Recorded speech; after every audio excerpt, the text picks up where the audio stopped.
welcome back to another certification introduction video from Mosse Cybersecurity Institute. In this video, we're going to have a look at our MTH Certified Threat Hunter certification. We're going to cover some topics like what is the MCSI online learning platform. We're going to have a look through the MTH syllabus. We're going to have a look at 5 of the 100 practical exercises that are included. We're going to explore some career development milestones, and we're going to have a look at the certificates of completion that you would receive for every exercise you complete. Now, if you're not familiar with MCSI's online learning platform, what we offer is 1,000 practical exercises to train anyone for 10,000 hours on cybersecurity. And each exercise is 100% practical, and it's designed as an industry problem statement that you are solving, and that allows us to teach skills that can immediately be applied in the field. So you can see in the diagram below how it works. So you'll do your own research, you'll develop your own solution, you'll receive expert feedback, you'll receive a certificate, you'll have source code, you have video demonstrations to help build up your portfolio, and you'll be ready to actually use the skill you've learned immediately in the field.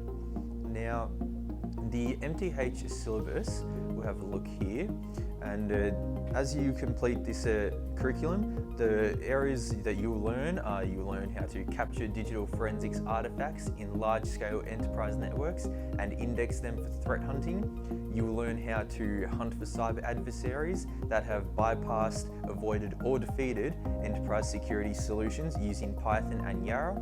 You'll learn how to rapidly analyze suspicious binaries to confirm whether they are malware or not. You'll learn how to align your approach and methodology to the MITRE attack matrix, and you'll get to practice threat hunting against thousands of machines and gigabytes worth of malware samples. And there are 100 practical exercises, and the certification is $450 with no expiry, no renewal fees. It's one-time purchase, you have it for as long as you want, and it's completely self-paced.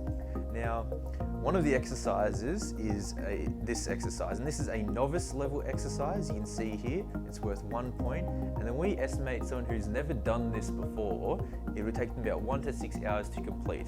And this exercise is write a query to search signs of privilege escalation via Windows services. And the exercises will have the same layouts. So we have a bit of a background with some information, what the exercise is, some actions and specifications, and some references. But as you can see, it is 100% practical. There's no slides, no video walkthroughs giving you the answers. It's really up to you to do your own research like you were in a security team. You know, imagine you're a junior threat hunter, your manager's come and gone, hey, I need you to write a query to search for signs of privilege escalation via Windows services. It's really up to you as a cybersecurity professional to be able to go and do that research, do your own problem solving, and develop your own solution. So the next exercise we'll look at is a Yara rule exercise, which is write a Yara rule that identifies suspicious compilation timestamps. And as you can see here, this is an advanced beginner exercise and difficulty up, and it's worth 2 points.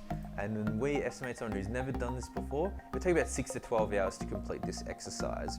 And as you can see here, this Yara rule, we want it to be able to detect 64-bit portable executables that were compiled before 64-bit existed, and detect portable executables compiled in the future.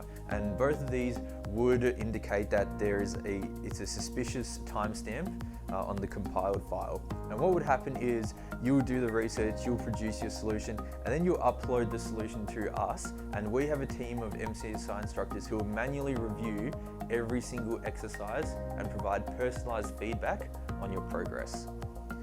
The next exercise we'll look at is this exercise where you'll get to build a Python script to convert a Windows events logs to Parquet. And as you can see here, it's the same kind of format.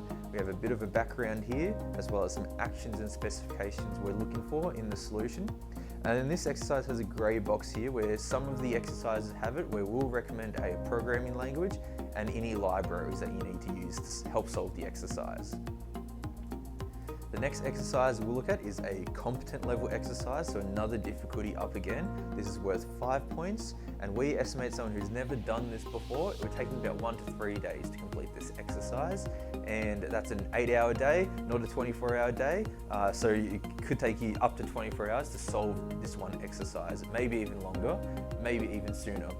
But this exercise is where you'll write a threat hunting library in Python. So we'll give a bit of a background here, what the exercise is and some specifications and a reference to help solve this exercise.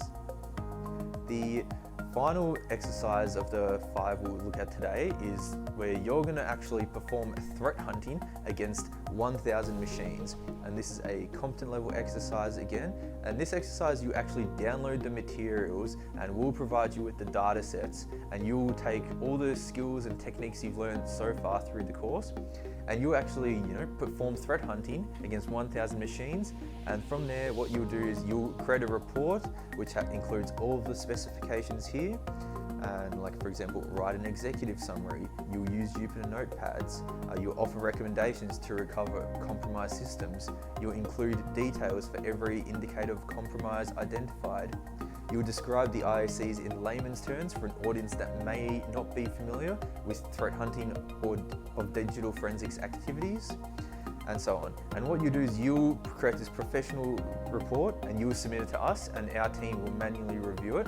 Then you actually have this report, so you could use this as an artifact when you're going and applying for threat hunting jobs in the field, and you can actually show this to prospective employers and go, hey, I know how to perform threat hunting. This is a report I did on 1,000 machines. This is the competencies I have, and this is why I'm a great fit for this position. Now, as well as that, we also have some career development milestones in the curriculum. So as you can see, I've completed 22%. So what that means is I'm at the MCSI Novice Threat Hunter level. So I can put that on my LinkedIn, put that on a CV as my title, just so everyone knows like this is the skills that I'm learning. I'm still at the novice level, but I'm continually improving. From there, once you reach 40%, you can advertise your title as an MCSI Associate Threat Hunter. And that is just a next step up to show that you've made some progress. You can say what you've learned so far, and that's another way just to show off your capabilities to prospective employers or industry peers. And when you get to 80%, you can undertake the final assessment, and then once you've completed that, you'll be a certified MCSI threat hunter, and you'll receive an official certification from us. Now, we'll have a look at the certificates of completion, and this is what it looks like. So every single one of the 100 exercises in the curriculum you complete, you'll receive one of these. And this is the one I achieved for completing the exercise Write a Yarrow rule that identifies Chinese executables. Now, I hope this answered many questions you might have about the MTH Certified Threat Hunter certification. If you do have any further questions, please reach out to us at the contact information on the screen. Thank you, and I look forward to seeing many people enroll in the MTH Certified Threat Hunter certification. Thank you.